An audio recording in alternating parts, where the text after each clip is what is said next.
बालक एंड बालिका, कैसे हो? ठीक हो? आप देख रहे हैं खूबसूरत सा चैनल आनंद ट्यूटोरियल सेंटर फिजिक्स बिहार वाला। तो आइए आज हम चर्चा करते हैं इनऑर्गेनिक केमिस्ट्री का पार्ट 3। ठीक है, तो इनऑर्गेनिक केमिस्ट्री या प्रीवियस वीडियो में हम चर्चा किए थे पीरियोडिक टेबल के बारे में। आज हम चर्चा करते हैं मॉडर्न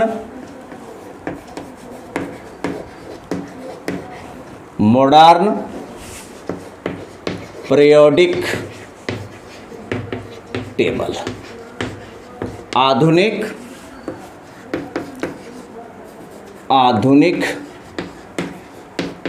आवर्त सारणी।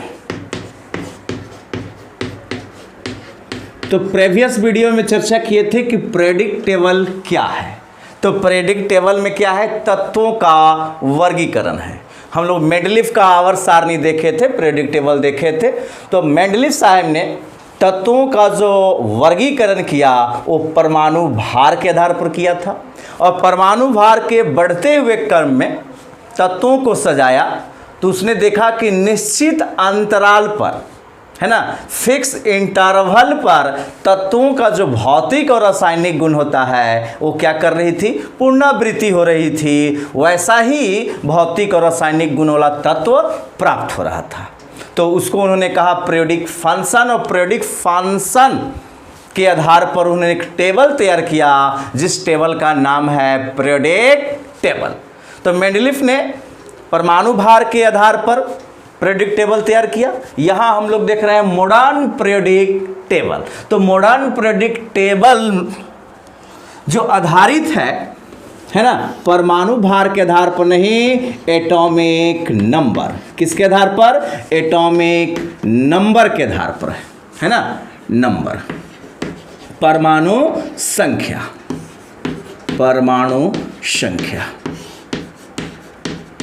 परमाणु संख्या के बढ़ते हुए क्रम में मोसले नामक वैज्ञानिक ने, यानी कि मॉडर्न पीरियोडिक टेबल का प्रतिपादन कौन थे? तो मोसले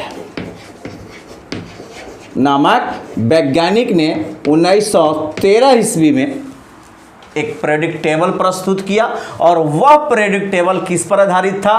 परमाणु संख्या के आधार पर। तो परमाणु संख्या क्या होता है?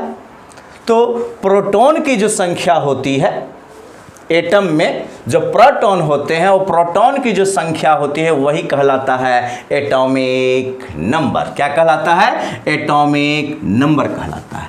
तो एटॉमिक नंबर के आधार पर उन्होंने एक टेबल तैयार किया, पीरियोडिक टेबल, जिसका नाम है मॉडर्न पीरियोडिक टेबल। और यह आधारित है इलेक्ट्रॉनिक कॉन्फ़िगरेशन,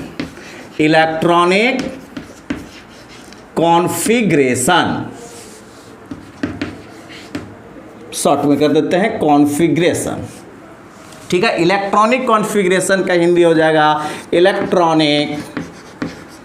इलेक्ट्रॉनिक विन्यास। यही दो पर आधारित है, यानी कि परमाणु संख्या, और परमाणु संख्या अगर मालूम है तो उसका हम तैयार करेंगे इलेक्ट्रॉनिक कॉन्फ़िगरेशन, और इलेक्ट्रॉनिक कॉन्फ़िगरेशन के आधार पर ही यह टेबल तैयार है।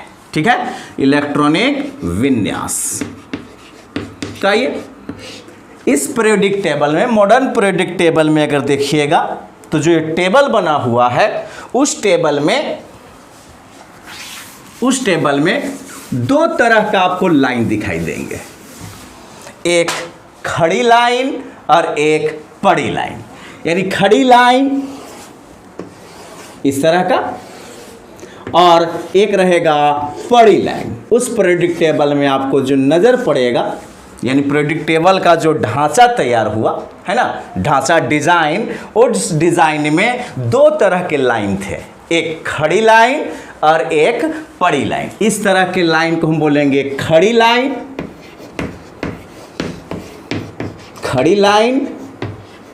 और एक क्या है? पड़ी लाइन है। ये तो कहिएगा कि सर ये तो बिहारी भाषा है ना, साइंस में क्या कहेंगे इस लाइन को? तो साइंस में इस लाइन को कहा जाता है क्षैतिज रेखा। क्या कहा जाता है? क्षैतिज रेखा। और इंग्लिश में कहा जाता है हॉरिजॉन्टल। क्या बोला जाता है? हॉरिजॉन्टल लाइन कहा जाता है। ठीक है, खड़ी लाइन को साइंस में बोला जाता है हिंदी में ऊर्ध्वाधर, ऊर्ध्वाधर रेखा। इंग्लिश में क्या होगा इसका? तो इंग्लिश में हो जाएगा वर्टिकल लाइन, वर्टिकल लाइन हो जाएगा। यानी कि इसमें दो तरह का लाइन है, एक हॉरिजॉन्टल, एक हॉरिजॉन्टल और एक है आपका वर्टिकल लाइन। अब जरा समझिएगा कि हॉरिजॉन्टल लाइन से देख रहे हैं ना, हॉरिजॉन्टल जो लाइन है इस तरह का पड़ी जो लाइन है, इस लाइन के द्वारा देखिए तो क्या बन रहा है? कतार बन रहा है, रो बन रहा है। तो इस रो को ही नाम पड़ा है पीरियड। इसको हम क्या बोलेंगे? पीरियड। हिंदी क्या हो जाएगा? आवर्त। हिंदी क्या हो गया? मुथैया मुरलीधरन, आवर्त। उसी तरह से वर्टिकल लाइन के द्वारा जो यहां पर देख रहे हैं, नजर पड़ रहा है क्या? कतार, पंक्ति। तो इस पंक्ति को, इस रो को हम लोग कहेंगे ग्रुप। क्या बोलेंगे? ग्रुप कहेंगे, ग्रुप। यानी वर्टिकल लाइन के द्वारा जो वर्टिकल रो तैयार हो रहा है, 1 2 3, तो इस तरह के जो रो होगा, पंक्ति होगा, उस पंक्ति को हम लोग कहते हैं ग्रुप और हिंदी में बोलते हैं वर्ग। ठीक है, तो पीरियड का डिफिनीशन क्या हो जाएगा? आवर्त क्या है? तो आवर्त ये हॉरिजॉन्टल लाइन के द्वारा जो कतार बनेंगे, उसी कतार को क्या कहा गया है? आवर्त कहा गया है। तो आइए थोड़ा सा डिफिनीशन भी लिख देते हैं। आवर्त, आवर्त। ठीक है, तो हमारा पीरियड क्या हुआ? इसको साफ कर दे, साफ कर देते हैं। अब आइए पीरियड।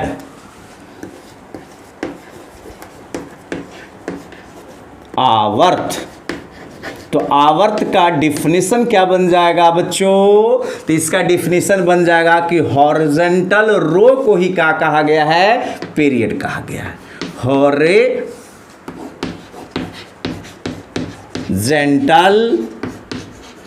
कतार को, रो को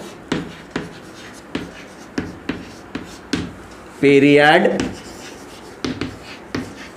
कहते हैं। ठीक है, ग्रुप का डिफिनीशन क्या हो जाएगा? वर्ग का डिफिनीशन। तो वर्ग क्या है भाई? तो वर्ग हो गया वर्टिकल जो रो बन रहा है, उसी वर्टिकल रो को हम लोग बोलेंगे ग्रुप। यानी वर्टिकल, ऊर्ध्वाधर, वर्टिकल रो। हिंदी हो जाएगा ऊर्ध्वाधर कतार। ऊर्ध्वाधर कतार को ग्रुप कहते हैं या कहा जाता है।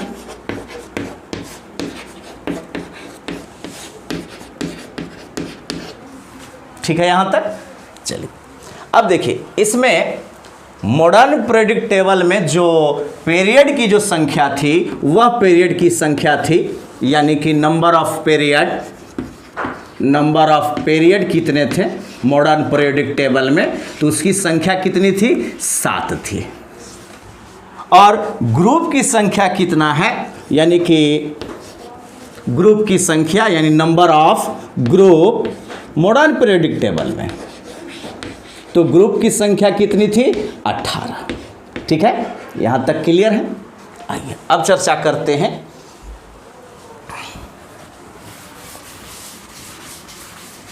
पीरियड हो गया, ग्रुप हो गया। अब देखिए, अब पीरियडिक टेबल का जो डिज़ाइन था, उस डिज़ाइन से अब हम समझा रहे हैं कि पीरियड कितने थे उसमें और ग्रुप कितने थे। जैसे देखा जाए इस तरह का पीरियडिक टेबल होता है। कौन सा? तो modern periodic table, modern periodic table. इस तरह का डिजाइन तैयार होगा। रम्मा जी रम्मा,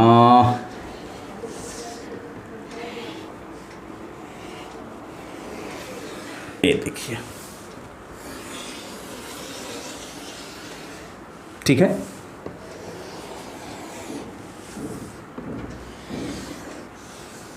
इस तरह का। और यहां पर आप पीरियोडिक टेबल देखे होंगे, मॉडर्न पीरियोडिक टेबल। तो एक डिज़ाइन, यह ग्रुप्स, यह सीरीज नीचे बना हुआ है और इसमें देखे होंगे कि 2 आवर्त है, 2 आवर्त है। अब ध्यान देना, पीरियड कितने हैं? 7। तो इस तरह का जो कतार बनेगा, यानी कि पड़ी जो कतार बनेगा वही हो जाएगा पीरियड। और इस तरह के जो आपका कतार बनेंगे, किस तरह का? खड़ी, यानी कि वर्टिकल। वर्टिकल जो रो होगा, तो जान लीजिए कि इसमें रो कितने होते हैं? 2 होते हैं, यानी पहला और दूसरा। और इसमें देखिएगा, यहाँ पर देखिएगा, तो इसमें जो आपको ग्रुप मिलेंगे, ग्रुप की जो संख्या होगी वो 10 होता है। 1 2 3 4 5 6 7 8 9 10। कितने? 10। और इसमें 6 होते हैं। 1 2 3 4 5 और 1 6। इसमें इस साइड में कितने ग्रुप होते हैं? तो ग्रुप की संख्या इसमें होता है 2। इधर ग्रुप की संख्या कितना होगा? 10 ग्रुप इधर होते हैं। इस एरिया में अगर देखिएगा तो ग्रुप कितने होंगे? 10। और इस एरिया में देखिएगा, इस क्षेत्र में देखिएगा, तो इसमें आपको ग्रुप की संख्या कितनी होगी? 6 होगी। और एक जान लीजिए कि ये एक ही ग्रुप का है, हम आगे वर्णन करेंगे कि एक ही ग्रुप का यह दोनों पीरियड है। और इस तरह से जो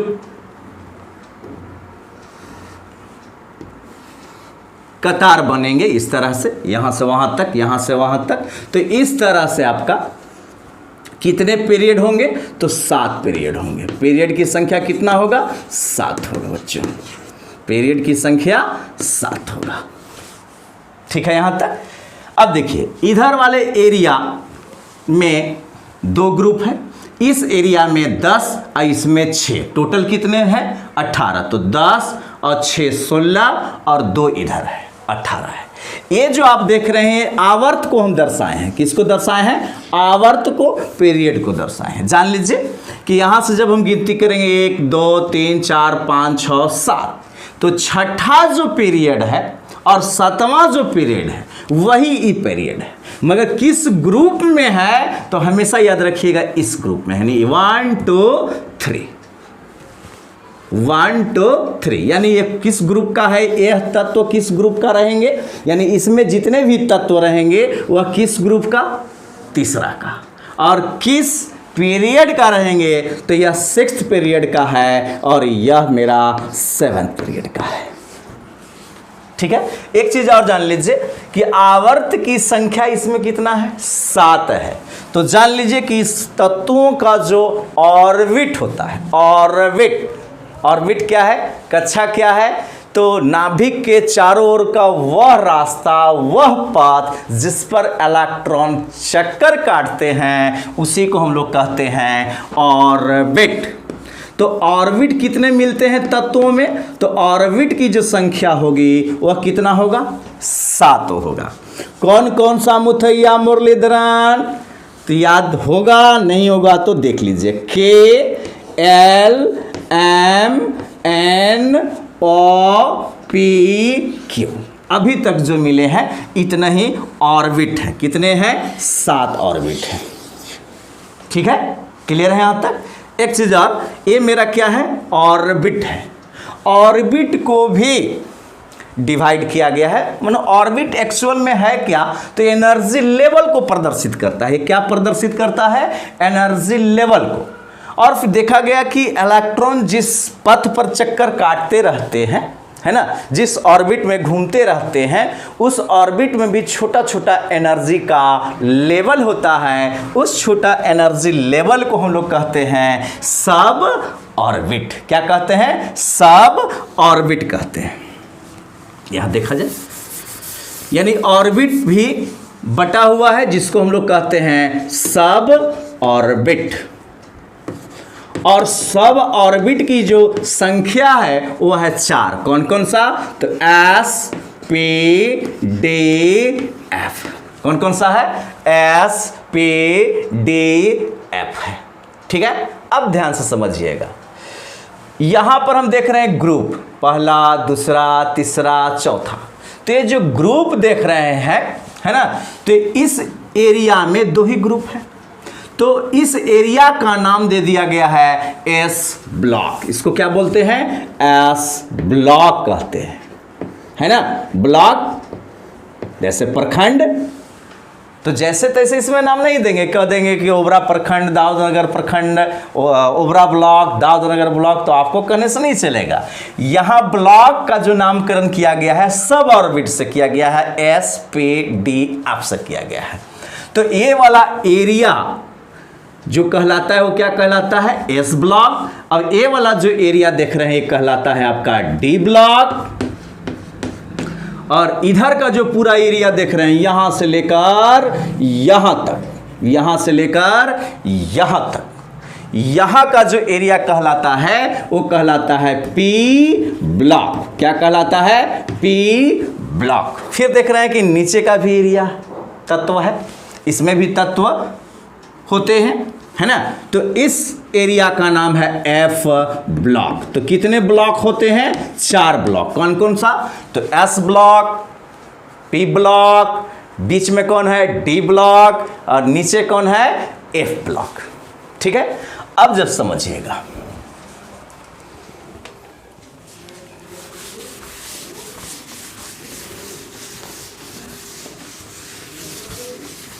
यानी कि हमारा जो ग्रुप की संख्या कितना है? 18 है। कितने ग्रुप है? 18 है। अब 18 ग्रुप जो हैं, है ना, उस ग्रुप को भी सब ग्रुप में बांट दिया गया है। जैसे अभी हम चर्चा किए कि ऑर्बिट, ऑर्बिट कौन कौन सा है?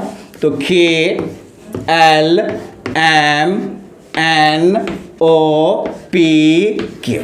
कितने हैं? 7 हैं। 1 2 3 4 5 6 7। और पहले भी हम बता दिए हैं कि मॉडर्न पीरियोडिक टेबल जो है वह आधारित है परमाणु संख्या और इलेक्ट्रॉनिक कॉन्फ़िगरेशन का। तो इलेक्ट्रॉनिक कॉन्फ़िगरेशन जो हम लोग करते थे पहले ऑर्बिट के अनुसार करते थे, और दूसरा तरीका क्या है? सब ऑर्बिट। तो सब ऑर्बिट क्या था भाई मुथैया मुरलीधरन?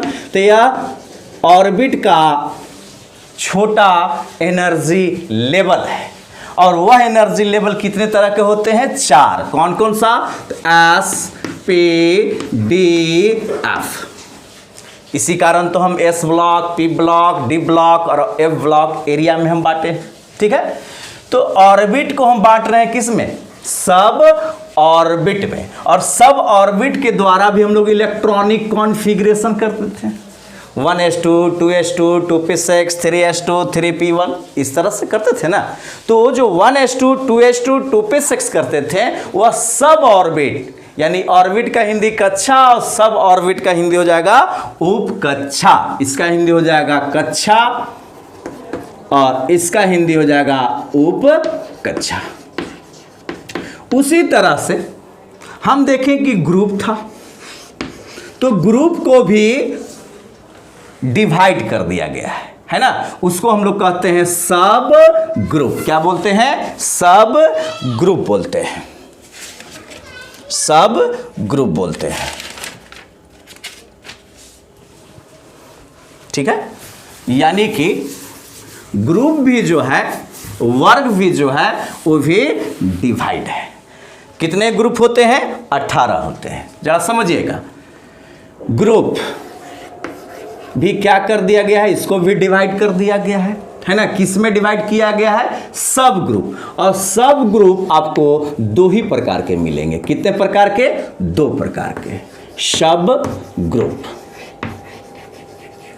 और सब ग्रुप का जो रिप्रेजेंटेशन जो किया जाता है, एक ए के द्वारा और एक बी के द्वारा। एक ए के द्वारा और एक बी के द्वारा। तो ए सब ग्रुप में कौन कौन सा ग्रुप आएगा, ठीक है, या किस एरिया के जो ग्रुप हैं, जैसे हम S block, P block, D block और एफ ब्लॉक में हम उसको बांटे हैं, तो कौन कौन सा ब्लॉक वाला तत्व है ना सब ग्रुप ए के श्रेणी में आएगा और कौन कौन सा तत्व का जो ग्रुप है वह आएगा बी ब्लॉक में। तो याद रखना कि एस ब्लॉक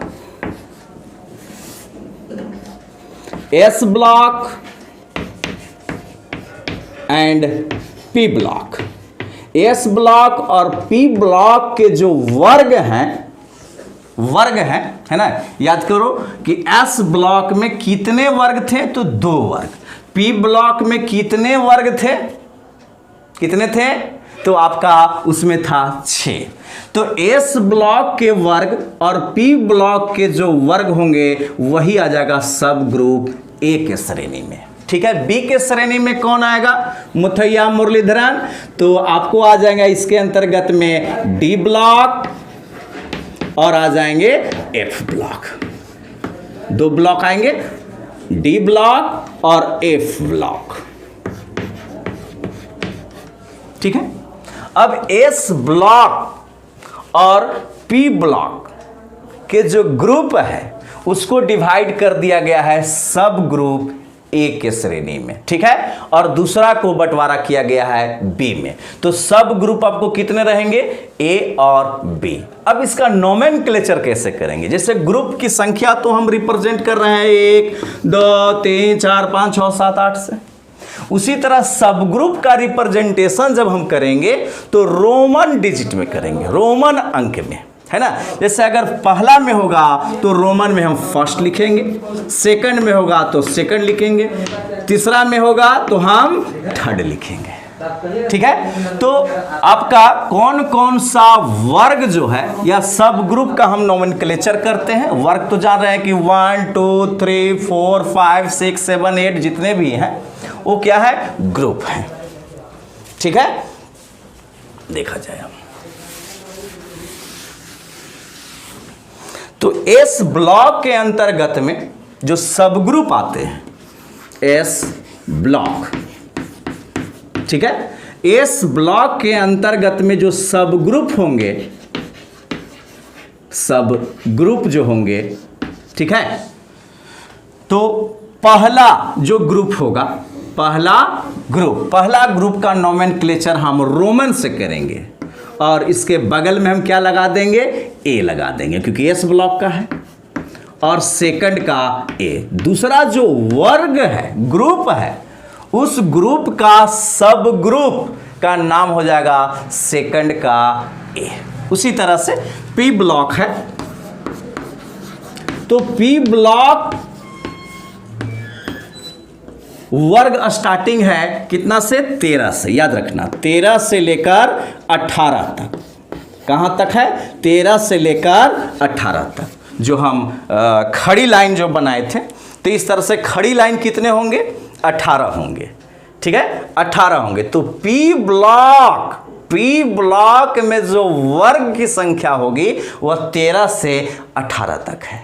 तो 13 का सब ग्रुप हम कैसे लिखेंगे, है ना, उसका नोमेनक्लेचर क्या होगा, तो वो स्टार्ट हो जाएगा आपका थर्ड का ए से, ठीक है, थर्ड का ए, 4 का ए, उसी तरह से 5 का ए, 6 का ए, फिर 7 का, और फिर है मेरा 8 के ए को हम लोग जीरो ग्रुप भी कहते हैं। इसी को हम लोग क्या बोलते हैं, जीरो ग्रुप या इनर्ट गैस। याद पड़ा मुथैया मुरलीधरन, कुछ तो याद पड़ रहा होगा, ठीक है। तो एस ब्लॉक में सब ग्रुप 2 है, फर्स्ट का ए और सेकंड का ए। ग्रुप देखिएगा तो ये हो गया 1 और ये हो गया 2।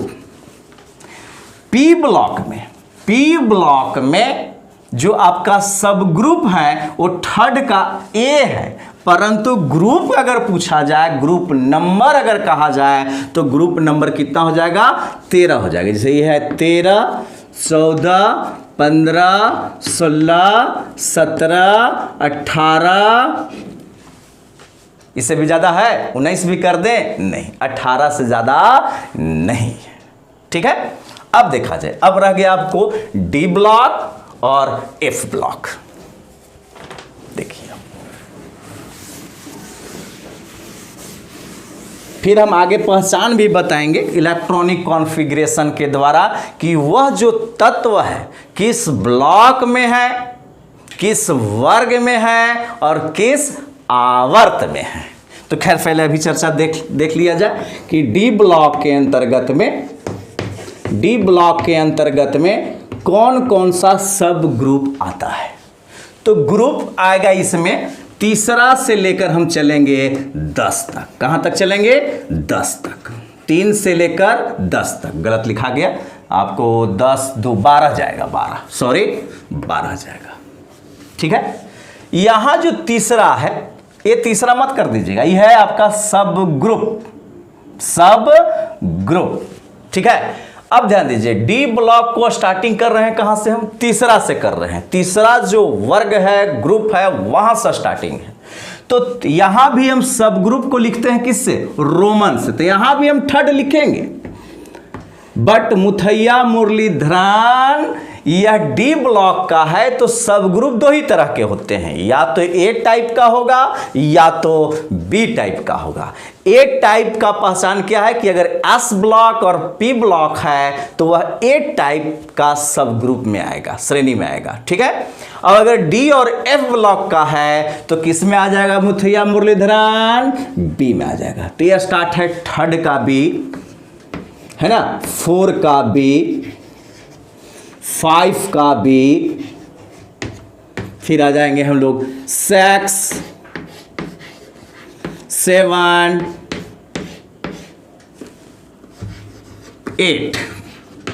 8 का बी की बात कर रहे हैं। एक चीज और जान लीजिए, 8 के बी में जो ग्रुप है ना, या सब ग्रुप जो है, सब ग्रुप तो खैर थर्ड का बी ही है, ग्रुपे कहिए। ग्रुप जो है वो कितने ग्रुप हैं? 3 ग्रुप है। कितने ग्रुप? 3 ग्रुप। ऐसे लाइन हम 4 दिए हुए हैं, ध्यान दो, लाइन हम 4 दिए हैं, तो ऐसा मत दिमाग में रख लेना कि सर यहाँ ग्रुप की संख्या 4 है क्या। नहीं, हमको कतार देखना है, पंक्ति देखना है। तो यहाँ पहला पंक्ति हुआ, ये हुआ दूसरा पंक्ति, ये हुआ तीसरा पंक्ति, यानी कि रो देखना है ना, पंक्ति कतार, जो कतारबद्ध होकर हम लोग प्रार्थना पहले करते थे, है ना, उसी तरह से यहाँ ये जो कतार बना हुआ है। तो थर्ड के बी में कितने आपका ग्रुप होंगे? तो 3 होंगे। ठीक है, तो 1 2 3 4 5 6 7 8 हो गए, यहाँ तक क्लियर है। अब आइए, इसके बाद है आपका 8 हो गया, फिर है फर्स्ट का बी इधर आएगा, और फिर है सेकंड का बी, फर्स्ट का बी और सेकंड का बी। देखिए स्टार्टिंग कहां से है? 3 से है। तो 3 4 वर्ग की संख्या दे रहे हैं 5, क्योंकि वर्ग को हम लोग डेसिमल से रिप्रेजेंट करते हैं। डेसिमल जो डिजिट होता है उससे हम लोग रिप्रेजेंट करते हैं। 3 4 5 6 7 8 देखिए यहाँ आ जाएगा 8 9 10।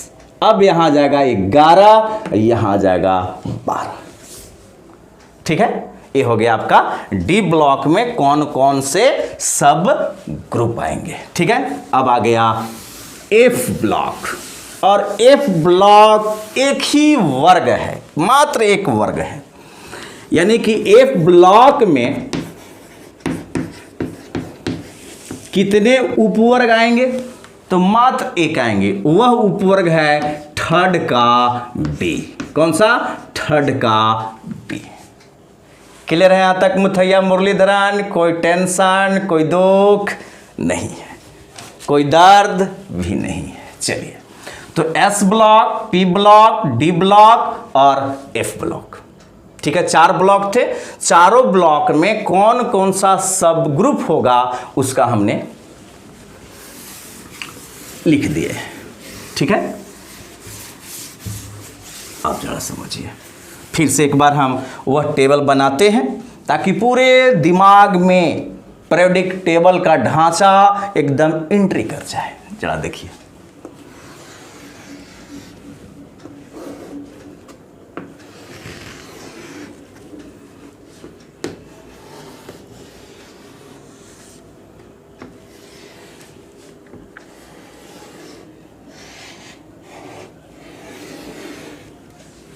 ठीक है मुथैया मुरलीधरन, बिल्कुल, ये देखिए, ठीक है। इसमें आपका 2 वर्ग हैं, 2 ग्रुप हैं, ठीक है, पहला और दूसरा, ठीक है। उसी तरह से इधर तक ये जो एरिया है, देखिए इस तरह समझाते हैं, और एक जो एरिया है, जो F ब्लॉक हम फिगर बनाए थे, F ब्लॉक इस टेबल के नीचे में है, और हम जब भी इसको फिगर बना रहे हैं तो देखिए यहाँ से हम स्टार्टिंग कर रहे हैं, ये वाला पार्ट, यानी कि इसी वर्ग में यह वर्ग छिपा हुआ है, ठीक है, इसी वर्ग में है यह, ठीक है। अब देखिए, यह जो एरिया कहलाएगा, ये कहलाएगा S ब्लॉक, और ये कहलाता है D ब्लॉक, ठीक है। और यह एरिया जो कहलाएगा वो कहलाएगा P ब्लॉक, पटना ब्लॉक नहीं, मुथैया मुरलीधरन, ठीक है। यह जो ब्लॉक कहलाता है वो कहलाता है F ब्लॉक, ठीक है। S ब्लॉक में कितने वर्ग होते हैं? तो 2 वर्ग होते हैं। कितने वर्ग? 2 वर्ग होते हैं, ठीक है। सब ग्रुप का इसका जो नोमेनक्लेचर करेंगे तो सब ग्रुप हो जाएगा फर्स्ट का A और ये हो जाएगा सेकंड का A, ठीक है। D ब्लॉक है, ठीक है। D और F ब्लॉक के जो सब ग्रुप होते हैं वह B के श्रेणी में आएगा। तो यहां देखिए, पहला, दूसरा, तीसरा वर्ग है, मगर सब ग्रुप कौन सा हो जाएगा यहां? तो थर्ड का B हो जाएगा। कौन हो जाएगा? थर्ड का B। उसी तरह 4, 5, 6, 7, 8 यहां हम दर्शा देते हैं 8 का B। उसके बाद है फर्स्ट का B और उसके बाद है सेकंड का B, ठीक है। इस तरह से हम ग्रुप बनाते चले जाएंगे। तो थर्ड के B से कहां तक है? सेकंड का B। अब देखिए, यह एरिया मेरा क्या है? P ब्लॉक है, और P ब्लॉक श्रेणी आता है सब ग्रुप A में। तो यहां स्टार्टिंग करेंगे हम थर्ड का A से। यहां भी थर्ड है, यहां भी थर्ड है, तीसरा, यहां भी तीसरा, मगर ये जो तीसरा के बगल में A लिखे हुए हैं तो सब ग्रुप A के टाइप में आ जाएगा, यानी कि P ब्लॉक, ठीक है। थर्ड का A, फिर आ जाएगा 4 का A। इस तरह से हम कहां तक जाएंगे? 8 तक जाएंगे, 8 तक, 8 के 8 तक जाएंगे, या इसी को हम लोग बोलते हैं 0 ग्रुप। यही है आपका मॉडर्न पीरियोडिक टेबल का डिजाइन, ठीक है। तो अब यहां तक समझ गए कि ग्रुप क्या है, पीरियड क्या है, सब ग्रुप क्या है, और सब ग्रुप का नोमेनक्लेचर हम लोग कैसे करते हैं और कितने प्रकार के होते हैं। तो सब ग्रुप 2 ही है, A टाइप का और B टाइप का। A टाइप के श्रेणी में कौन कौन सा ब्लॉक आते हैं? तो S ब्लॉक और P ब्लॉक। और B टाइप सब ग्रुप में कौन कौन सा ब्लॉक आएंगे? तो D ब्लॉक और F ब्लॉक आएंगे। यहां तक एकदम क्लियर है? एकदम मॉडर्न पीरियोडिक टेबल का एकदम डिज़ाइन जो है आपको दिमाग में एकदम बैठ जाना चाहिए, तब आपको पीरियोडिसिटी समझ में आएगा। और पीरियोडिसिटी अगर समझ गए तो इनऑर्गेनिक केमिस्ट्री में जो केमिकल रिएक्शन है या केमिकल प्रॉपर्टीज है या फिजिकल प्रॉपर्टीज है, उसका एक्सप्लेन आप आसानी से कर सकते हैं, ठीक है मुथैया मुरलीधरन। तो नेक्स्ट वीडियो को देखने के लिए लाइक, कमेंट और सब्सक्राइब करना नहीं